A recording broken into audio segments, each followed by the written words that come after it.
Shalom, shalom. This evening, I'm here to talk to y'all about the traps of the enemy, the traps of the devil, right?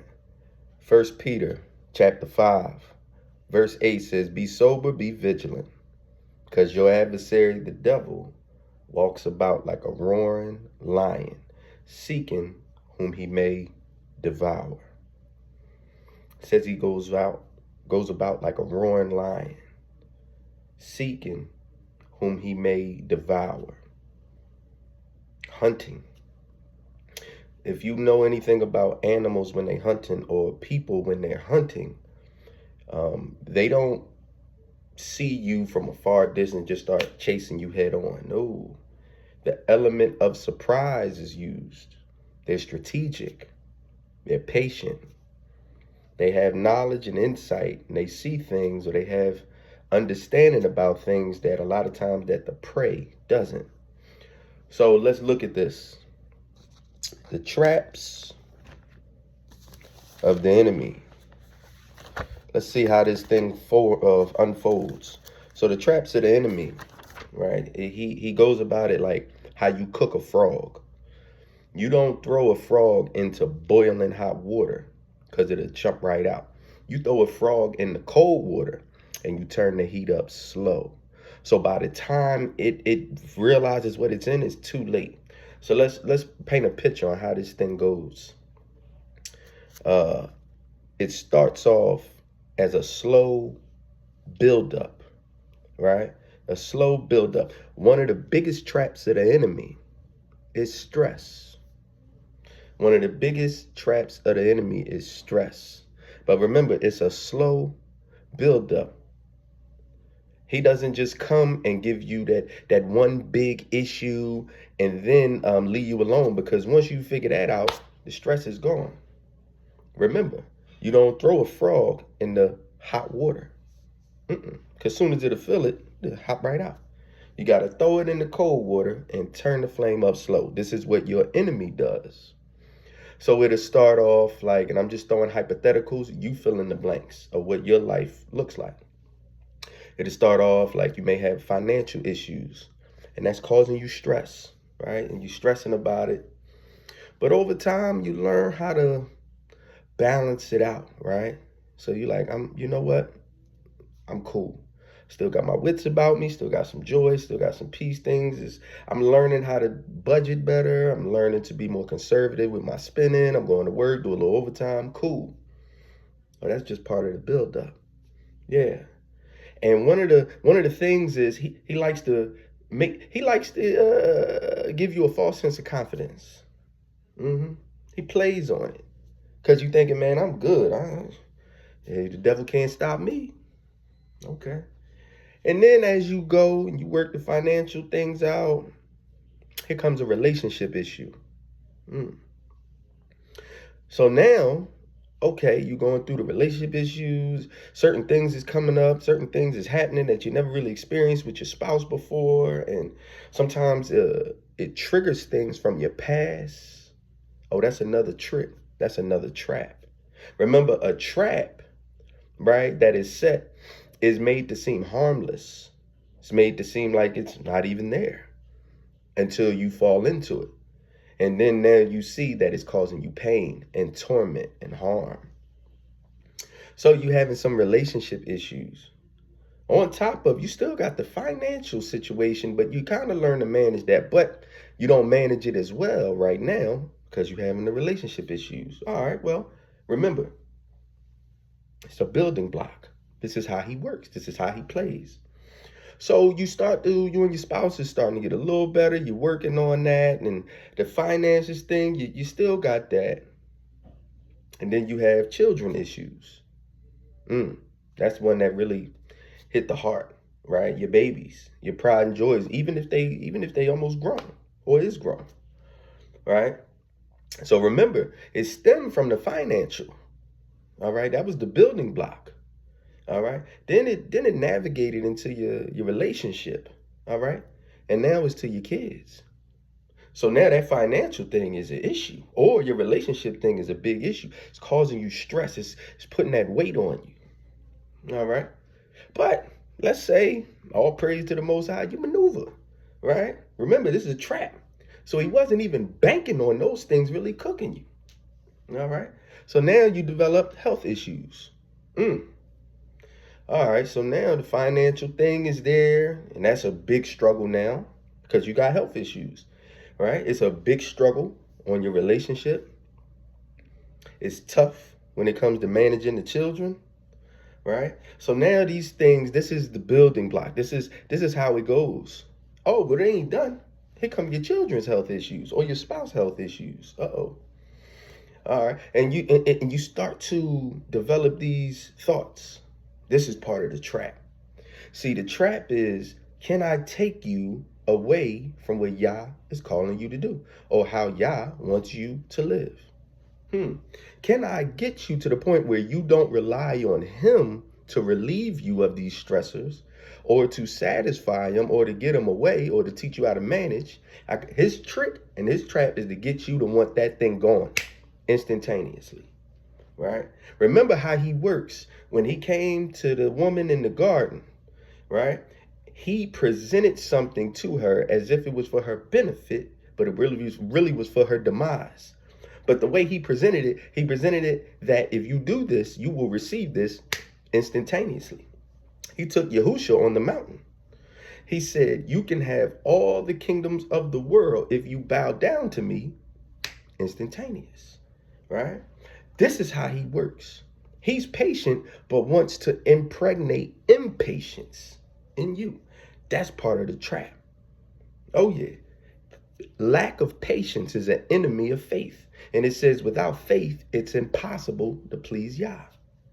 All right. So you had these buildups, right? And what's the trap, though? The trap is to get us or to get you to a point where you start either drifting backwards into what you've known, or he wants you to step into a new area which you have not known, right? To satisfy that stress, right? Because now you want to escape that stress, right? Because when you're in a trap, you want to hurry up and get out of it. All right. So what happens is you start to drift back or you step into an area that you don't even know, right? This is how people wind up drifting back into drinking, drugging, smoking, sexual promiscuity, right? Gambling, right? You fill in the blanks. Now, here go the thing. That's not even the trap. No, that is to get you to the trap. What you mean? See, the trap is the dark hole. What's the dark hole? Right? Because those things, you can come out of it as fast as you went in, fast you can come out. Unless you in the dark hole. What's the dark hole? Oh, that dark hole, that's that depression. Yeah, see, that depression had you in the dark hole. And now you run to that escape. But when you come out of that escape, right, for that moment that you feel that escape, because it's not long lasting, now you got these convictions, right? Because the Most High is still in you. And now it triggers anxiety, right? And now here comes the depression. And here comes the escape. Whatever it was that you used, now here comes the conviction. Now the anxiety.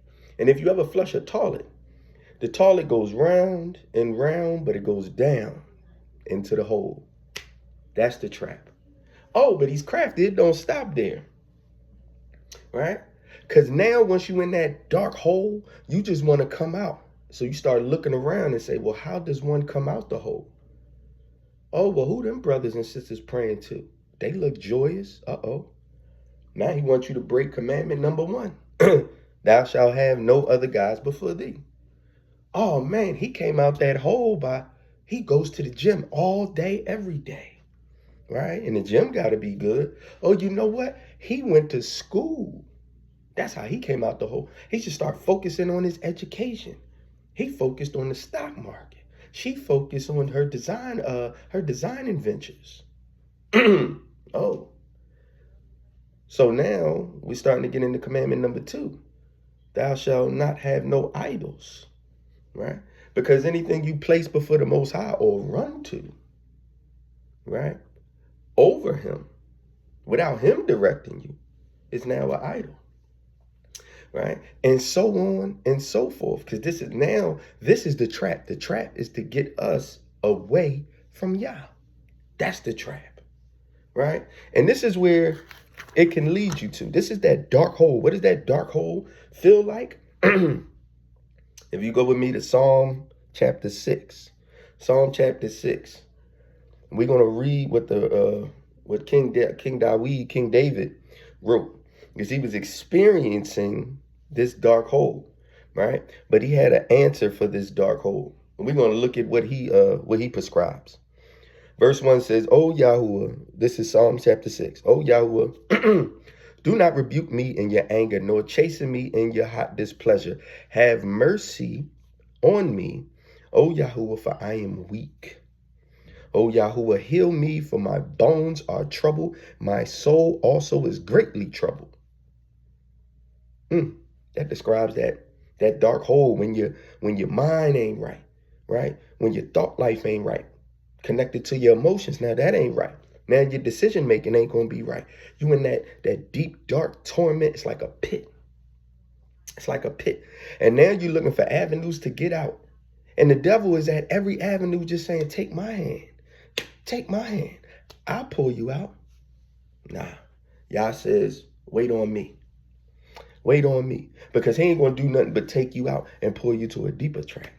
Matter of fact, he makes it look like he's pulling you out, but really he going to push you down further. Yeah. Remember, it's how you cook a frog. So let's look at this. Verse 3. "But you, O Yahuwah, how long? Return, O Yahuwah, deliver me. O save me for your mercy's sake." See, King David knew who his deliverer was. He knew where his help was coming from. But look, he was in that dark pit, because look, it says, "For in death there is no remembrance of you, in the grave who will give you thanks." So at this point, King David, life was on the line. His life was being threatened. He felt the inching of death. Look what he says. Look what he describes. Look at this dark pit, this dark hole. "I am weary with my groaning. All night I make my bed swim.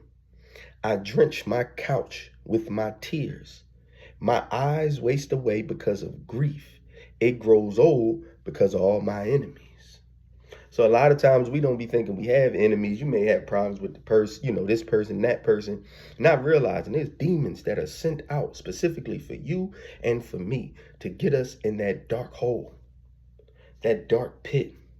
But King David, he knew where his help come from. Yeah, he knew where his deliverance come from. Watch this. Verse 8, "Depart from me, all you workers of iniquity."